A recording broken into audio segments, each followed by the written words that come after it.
Hello दोस्तों, just study with Manoj sir की class में आप सभी का स्वागत है। आज हम पढ़ेंगे 6th क्लास का चैप्टर नंबर 8 हिस्ट्री का, इतिहास का चैप्टर नंबर 8वां पढ़ेंगे हम। तो हम वीडियो स्टार्ट करने से पहले हम इस चैप्टर में क्या क्या पढ़ेंगे ये बातें हम जान लेते हैं। जैसे कि इस चैप्टर के अंदर हम पढ़ेंगे लोहे का आविष्कार कब शुरू हुआ, लोहा कब उपयोग में आया था, और दक्षिण भारत में कुछ रचनाएं ऐसे हुई थी जो रचनाएं महत्वपूर्ण रचनाएं मानी जाती है। और जो तीर्थ यात्री हुआ करते हैं वो तीर्थ यात्री कैसे हुआ करते हैं, और जो तीर्थ यात्री जो भारत आए थे उनके बारे में पढ़ेंगे। और हमारे जो उत्तर भारत में मथुरा नगर है उसके बारे में हम पढ़ेंगे कि मथुरा नगर किस प्रकार प्रसिद्ध हुआ था।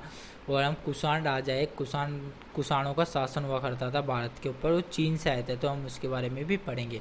तो हम अपनी वीडियो स्टार्ट करते हैं, ठीक है। और इनको नोट्सों की तरह से हम समझेंगे, ज़्यादा दिक्कत भी ना हो बच्चों को, हम नोट्सों से इन्हें समझेंगे सारी चीज़ें। तो देखो पहली हेडिंग क्या आती है, लोहे का प्रयोग कब शुरू हुआ था। लोहे का प्रयोग लगभग 3000 साल पहले हुआ था। मतलब कब, आज से लगभग 3000 साल पहले लोहा कब आया था, अस्तित्व में आया था, ठीक है। सिंचाई के लिए क्या प्रयास किए गए थे, मतलब सिंचाई के लिए क्या प्रयास किए गए थे, सिंचाई किस प्रकार की जाती थी, ठीक है। नहरें, कुआं, तालाब तथा कृत्रिम जलाशय बनाए गए थे। मतलब कि नहरें बनाई गई थी, कुएं हुआ करते थे, तालाब हुआ करते थे जिनके द्वारा सिंचाई की जाती थी, ठीक है।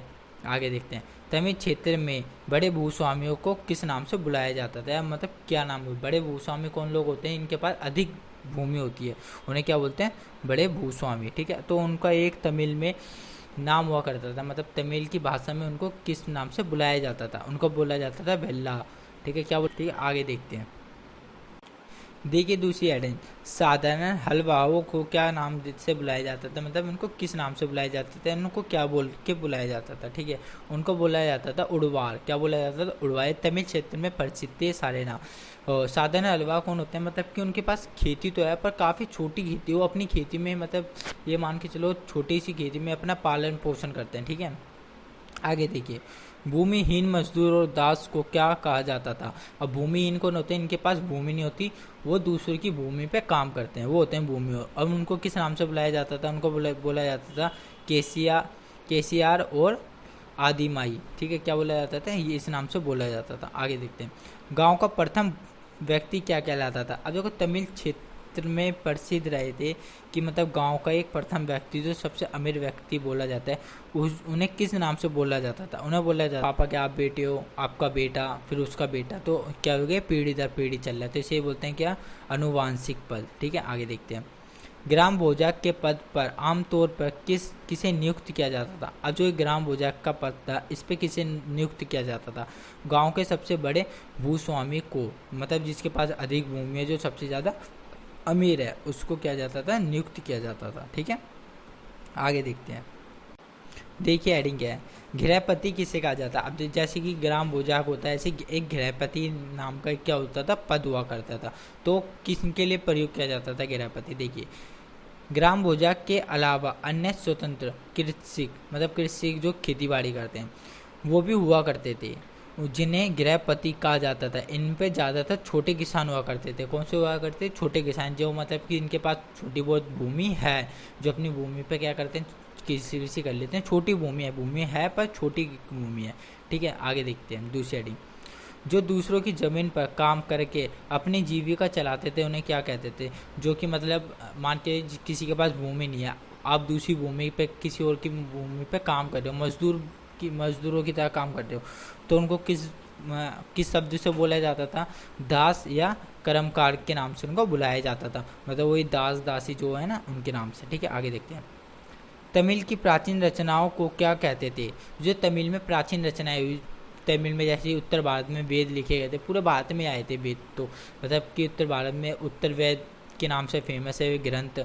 ऐसी तमिल में कुछ रचनाएं हुई थी, जो कि रचनाएं की गई थी, उनको क्या बोला जाता था, संगम साहित्य। इसकी रचना करीब 2300 साल पहले की गई थी और इसका संकल्प मदुरै के कवियों के सम्मेलन में किया जाता था। इसका मतलब क्या है, कौन सी रचना की गई थी, संगम साहित्य की रचना की गई थी, और मदुरै के जो कवि हुआ करते थे उनके सम्मेलनों में इसका क्या किया जाता था, उपयोग किया जाता था, ठीक है। आगे देखते हैं, देखिए, जातक की कहानियों का संबंध किस धर्म से है? जातक की जो कहानियाँ होती है उनका संबंध किस है? जातक का मतलब बुद्ध धर्म से, ठीक है, बुद्ध धर्म से, जिसका संकल्प बौद्ध भिक्षुओं ने किया था।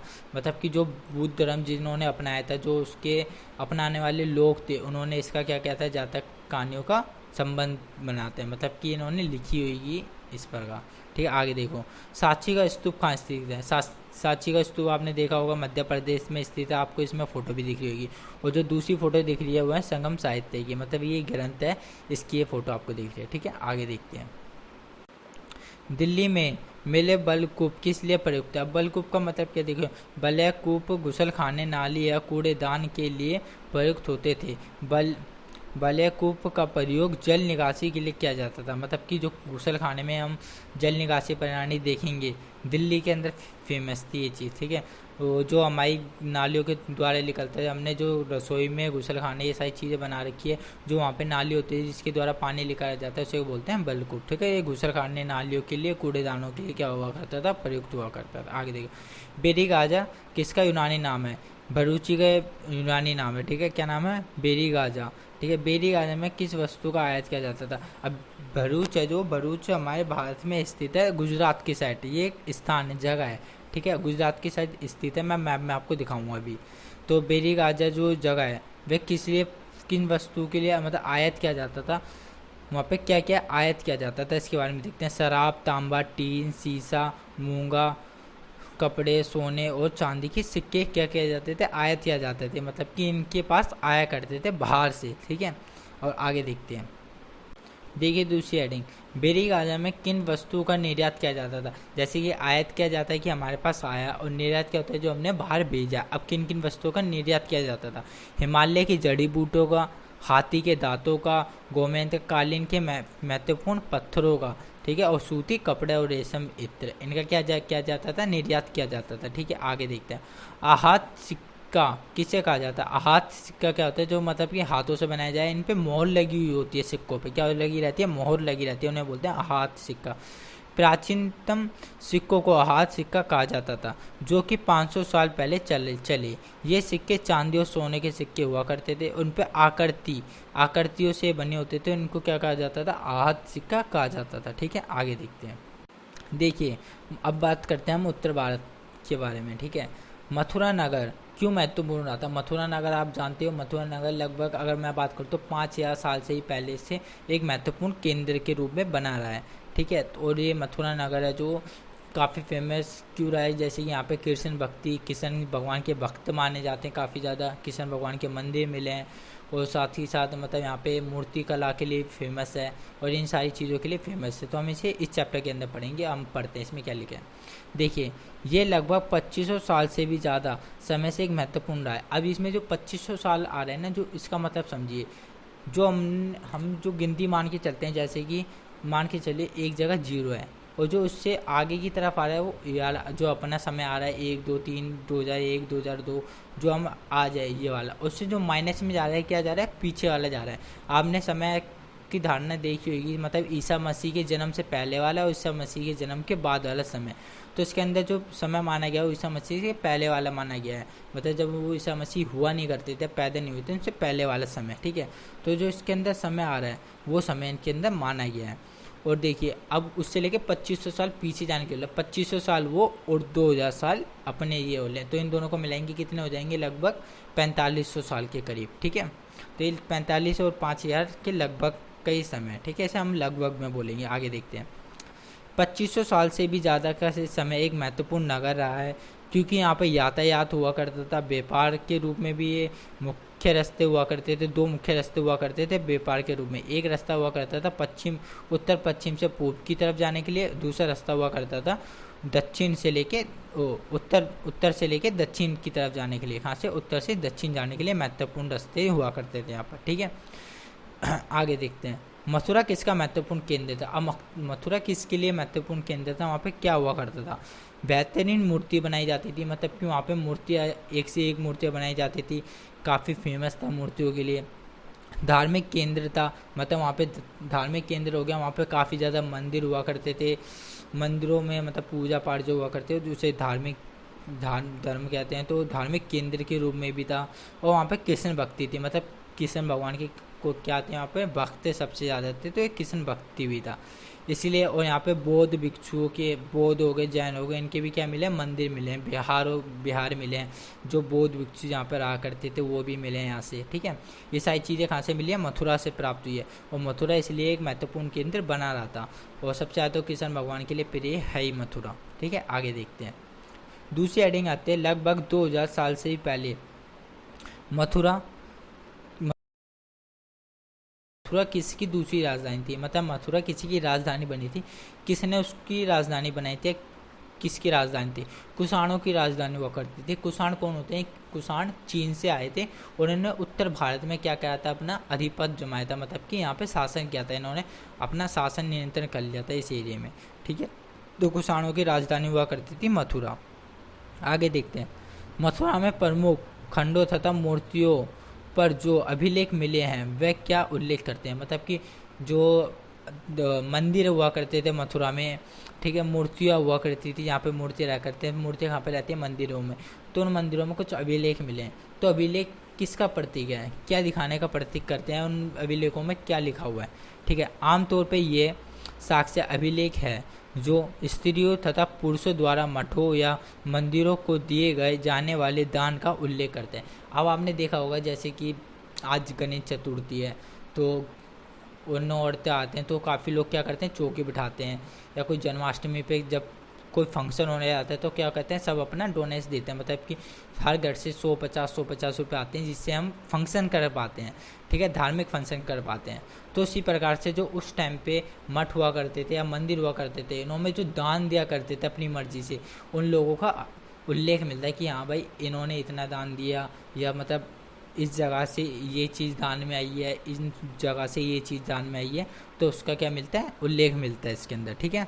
आगे देखते हैं, देखिए, मिट्टी के बहुत ही पतले और सुंदर बर्तनों को पूरा स्थलों से प्राप्त हुए, उन्हें क्या कहा जाता था। अब जो आप फोटो में देख रहे हो ये बर्तन है प्राप्त हुए हैं, तो इस प्रकार के जो बर्तन प्राप्त हुए हैं ये कैसे हुआ करते थे, कुछ काले रंग के हुआ करते थे, और उन पर काफ़ी अच्छी चित्रकला की जाती थी, और ये बर्तन काफ़ी सुंदर लगते थे। वह चमकीले बर्तन हुआ करते, थोड़े काले हुआ करते, थोड़े क्या हुआ करते थे, चमकीले हुआ करते थे। देखते हैं, उत्तर काल चमकीले पात्र ये ज़्यादातर उपमहाद्वीप के उत्तरी भाग में मिले हैं तथा ये काले रंग के हुआ करते थे, और इनमें एक खास कर चमक हुआ करती थी। मतलब कि उपमहाद्वीप क्या हो गया, जो हमारा एशिया है वो क्या है, उत्तर महाद्वीप, ऐसा हम बोल सकते हैं। एशिया में जो आते हैं कि हम बोल सकते हैं ये उत्तर महाद्वीप है, वो दक्षिण महाद्वीप है, इस बारे हम बोल सकते हैं, ठीक है। तो जो उत्तर महाद्वीप है यहाँ पे काफ़ी देश हैं, तो इन देशों में मतलब कि भारत भी है, चीन भी है, काफ़ी और देश है। तो यहाँ से कुछ ऐसे बर्तन प्राप्त हुए हैं उत्तर महाद्वीप से जो कि खास चीज़ से बनाए जाते थे। उन पे जो इनका रंग हुआ करता था वो कैसे हुआ करता था, काले रंग के हुआ करते थे, और इन पे एक अलग चमक हुआ करती थी, ठीक है। आप फोटो में भी देख रहे हो। आगे देखते हैं, उत्तर में वाराणसी और दक्षिण में मंदुरे किसके लिए प्रसिद्ध केंद्र थे। ये दो जगह है, आप उत्तर प्रदेश में जाओगे तो वाराणसी दिख जाएगी, और तो दक्षिण की साइड जाओगे तो मदुरै दिख जाएगा। तो ये किसके प्रसिद्ध केंद्र थे, ये कपड़े के उत्पादन के लिए प्रसिद्ध केंद्र थे। मतलब कि वाराणसी और मदुरै में सबसे ज़्यादा क्या हुआ करता था, कपड़े का उत्पादन किया जाता था। ये बोला जा सकता है यहाँ पे रेशम भी मिला करता होगा सबसे ज़्यादा, ठीक है, इसलिए कपड़े का उत्पादन इधर किया जाता होगा, ठीक है। आगे देखते हैं, देखिए शेरनी किसे कहते हैं। अब शेरनी क्या होती है, अनेक शिल्पकार तथा व्यापारी अपने अपने संग बनाने लगे थे जिन्हें शेरनी कहते हैं। अब देखो शेरनी क्या होती है, आप दो लाइन मैंने बनवाई है, एक लाइन मान के चलिए, एक लाइन मैंने बनवा ली ए लाइन, और एक लाइन बनवा ली मैंने बी लाइन। इसका मतलब मान के जो ए की साइड है वो ए लाइन में आएंगे, जो बी की साइड है वो बी लाइन में आ गया। ए लाइन किसके लिए, शिल्पकार। शिल्पकार कौन होते हैं, जो मतलब मूर्तियाँ बनाते हैं, और जो ऐसी चीज़ें करते हैं, कच्चा माल उत्पादन हो गया, मतलब कि जो मूर्तियों, जो शिल्पकार का काम होता है। व्यापारी कौन होते हैं, जो व्यापार करते हैं। ये दो मैं श्रेणियाँ बनवा ली। अब ए श्रेणी में कौन आएंगे, शिल्पकार आएंगे सारे। बी श्रेणी में कौन आएंगे, सारे व्यापारी आएंगे। तो इनके क्या बनने लगे थे, संघ बनने लगे थे, ठीक है। आगे देखते हैं, शिल्पकार की श्रेणी में क्या काम किया जाता है। अब देखिए शिल्पकार की श्रेणी में क्या काम हुआ करता था, पक्ष देना, कच्चा माल उपलब्ध कराना और तैयार माल का वितरण करना। मतलब कि जो भी शिल्पकार कार्य कर रहे हैं उनको कच्चा माल उपलब्ध कराना सभी को, ठीक है, जो उसके संग में लोग हैं। और जो उनसे जब उन्होंने कच्चा माल उपलब्ध कराया तो जब उनसे कच्चा माल से उन्होंने तैयार माल बना दिया है तो उनसे तैयार माल लेना और दूसरे लोगों को देना, ठीक है। इसका काम कहाँ पे होता था? शिल्पकार में हुआ करता था। व्यापारियों की श्रेणी का क्या काम हुआ करता था? व्यापारी की श्रेणियों में क्या काम हुआ करता था? व्यापारी का संचालन करती थी। श्रेणी बैंकों के रूप में काम करती थी, जहां लोग पैसे जमा करते थे, लोगों द्वारा धन का निवेश लाभ के लिए किया जाता था। देखिए इसका मतलब क्या है? इसका मतलब यह है जो व्यापार में जो लोग हुआ करते थे वो एक जगह पे अपना क्या करते थे? पैसा इकट्ठा करते थे, जैसे कि हम बैंक में अपना पैसा इकट्ठा करते हैं। और बैंक में पैसा इकट्ठा क्यों करते थे? क्योंकि उनको क्या होता है? उनसे फ़ायदा होता है, मतलब उनको उससे क्या मिलते हैं? ब्याज मिलते हैं, इंटरेस्ट मिलता है। तो इसी प्रकार के उस टाइम के भी लोग क्या करते? बैंकों की तरह काम क्या करते थे? व्यापारियों का पैसा थोड़ा बहुत इकट्ठा किया करते थे अपने पास, फिर उसके बाद उनको उससे क्या मिलता था? लाभ मिलता था, ठीक है। आगे देखते हैं। देखिए दूसरी एडिंग क्या है? अरिकामेडु कहाँ स्थित है? अरिकामेडु वहाँ पे स्थित है, पांडुचेरी में एक बंदरगाह है, वहाँ पे अरिकामेडु है, ठीक है। उस बंदरगाह का नाम है अरिकामेडु। देखिए पांडुचेरी में ये लगभग 2200 से लेकर 1900 साल पहले तक एक पतंग बंदरगाह रहता है, मतलब कि फेमस बंदरगाह के रूप में से जाना जाता है। बंदरगाह क्या होता है? जो कि मतलब कि आयात और निर्यात जहाँ से होता है, मतलब जहाज जहाँ पर आते हैं और जहाज जहाँ से जाते हैं, जहाँ पे आयात भी होता है निर्यात भी होता है, वो उसे आगे देखिए। भूमध्य सागरीय क्षेत्र के एफोरा जैसे पात्र कहाँ से मिले हैं? एफोरा क्या है? एफोरा क्या है? एफोरा एक प्रकार का पात्र है, मतलब कि बर्तन के रूप में से देखा जाता है एफोरा, ठीक है। और ये कहाँ से प्राप्त हुए? एफोरा जो प्राप्त हुए वो अरिकामेडु से प्राप्त हुए। कहाँ से प्राप्त हुए? अरिकामेडु से। अब आगे देखिए। आयरेटाइन जैसे मोहरे लगे लाल चमकदार बर्तन कहाँ से प्राप्त हुए हैं? और ये भी किस प्रकार के बर्तन है? जो चमकदार बर्तन है, लाल रंग के बर्तन है, ठीक है। अरिकामेडु से इन्हें इटली के एक शहर के नाम पर एरेटाइन पात्र के नाम से जाना जाता है। जो ये कहाँ पे? इटली के एक शहर है उसके नाम से इन्हें जाना जाता है, ठीक है। इन बर्तनों को इटली के एक शहर के नाम से जाना जाता है, ठीक है। आगे देखते हैं। रोम में लैम्प, शीशे के बर्तन तथा रत्न कहाँ से मिले हैं? और देखिए रोम साम्राज्य है उन्होंने कुछ विशेष प्रकार की चीज़ें प्राप्त हुई है, ठीक है। अरिकामेडु से, जिसका डिजाइन तो रोम का था किंतु वो यहीं पर बनाए गए थे, मतलब कि जो अरिकामेडु वहाँ पर स्थित है, भारत के अंदर स्थित है। अब जो भारत में कुछ चीज़ें बनाई गई थी, जैसे कि लैम्प हो गया, शीशे के बर्तन हो गए, और बाद जो रत्न देखेंगे वो सारी चीज़ें भारत, मतलब कि ये सारी चीज़ें फेमस, ये सारी चीज़ें पाई जाती है रोम में। रोम का डिज़ाइन है जो रोम के डिज़ाइन के रूप में है, पर ये भारत के अंदर बनाई गई थी सारी चीज़ें। कहाँ पे बनाई गई थी? मतलब भारत के अंदर ही बनाई गई थी, पर इसका डिज़ाइन कैसा था? रोम साम्राज्य का। तो हम मान सकते हैं कि भारत में और रोम का क्या हुआ करते थे? व्यापारिक संबंध हुआ करते होंगे, जो कि वहाँ के डिज़ाइन यहाँ के आए, यहाँ पर आए, और यहाँ के डिज़ाइन वहाँ पर गए। तो इसे हम कह सकते हैं कि हमारा क्या हुआ वो करता होगा, उनसे व्यापार का संबंध हुआ करता था। वहाँ के लोग भारत आया करते होंगे और भारत के लोग रोम साम्राज्य या रोम जाया करते होंगे, ठीक है। आगे देखते हैं। देखिए रोम में बड़े बड़े रंग महल किस लिए बनवाए गए थे? रंग महल का मतलब क्या हुआ कि रोम में मतलब ऐसे रंग महल बनवाए गए थे जो काफ़ी बड़े हुआ करते थे, जहाँ पे काफ़ी ज़्यादा लोग बैठा करते थे, ठीक है। राजा के साथ काफ़ी ज़्यादा लोग भी बैठा करते थे और आम जनता भी बैठा करती थी। तो किस लिए बनवाए गए थे? देखिए ऑगस्टस ने, एक राजा हुआ करता था वहाँ का, कौन हुआ करता था? एक राजा जिसने बनवाए थे, ऑगस्टस नाम है, ठीक है। उसने चारों तरफ दर्शनों के बैठने के लिए सीढ़ी नुमा जगह हुआ करती थी, जहाँ पे लोग विभिन्न प्रकार के कार्यक्रम देख सके। अब देखिए उस राजा ने ये क्यों बनवाया करते थे? जैसे कि आज हम मान के चले, जो हम सिनेमा हॉल बोलते हैं आज के टाइम पे जिन्हें, तो उस टाइम पे रोम में ऐसी चीज़ें बनी थी, ठीक है। जो आप इस फोटो में देख रहे हो, जो आपको सारी जो हॉल दिख रहे हैं, मतलब यहाँ पे लोग बैठा करते थे, गोलाकार का हुआ करता था, और बीच में क्या चलता था? फंक्शन चलता था, या मतलब कोई ऐसी चीज़ चलती थी, नाटक हो गया, कोई भी चीज़ होगी, ऐसी चीज़ें चला करती थी जहाँ पे सारे लोग बैठ के एक साथ उस फंक्शन का मज़ा लिया करते थे या फंक्शन देखा करते थे, ठीक है। आगे देखते हैं। देखिए लास्ट हेडिंग क्या है? रोम में बड़े बड़े जलवाही सेतु। देखिए लास्ट रीडिंग है, रोम में बड़े बड़े जलवाही सेतु किसने बनवाए थे। आप देखो यहाँ पे ना गलती से रोम हो गया, पर ये क्या है, रोम है, ठीक है। तो ये किस राजा ने किस लिए बनवाए थे, किस लिए बनवाए थे, ठीक है, इसके बारे में पढ़ते हैं। उसी राजा ने बनाए थे, ऑगस्टस राजा ने बनवाए थे, ठीक है। और जो ये बनाए थे बड़े बड़े जलाशय वो इसलिए बनवाए गए थे कि स्नान घर और जो फव्वारे और जो गुसल खाने हुआ करते हैं लोगों के, उन लोगों के घरों में क्या पहुंचाया जा सके, पानी पहुंचाया जा सके। जैसे आप इमेज में देख रहे हो, आपको एक इमेज दिख रही होगी पानी से भरी हुई, ठीक है। जो ये रंग में जो ये दिख रहा है आपको जलवा जहाँ पे जल भरा हुआ है, यहाँ से पानी क्या जाता था, शहर की तरफ जाता था और सभी घरों में पहुँचाया जाता था। और आप जो दूसरी इमेज में देख रहे हो, ये इनका क्या हुआ करता था, बाथरूम हुआ करता था, यहाँ पे फ्रेश हुआ करते थे, वॉशरूम क्या करते थे। इस प्रकार से रोम में सारी चीज़ें मिली है, ठीक है। तो आज का चैप्टर हमारा ख़त्म हुआ। और लास्ट चीज़ एक, आप ये मैप देखिए पहले, जो आपको इस मैप में आप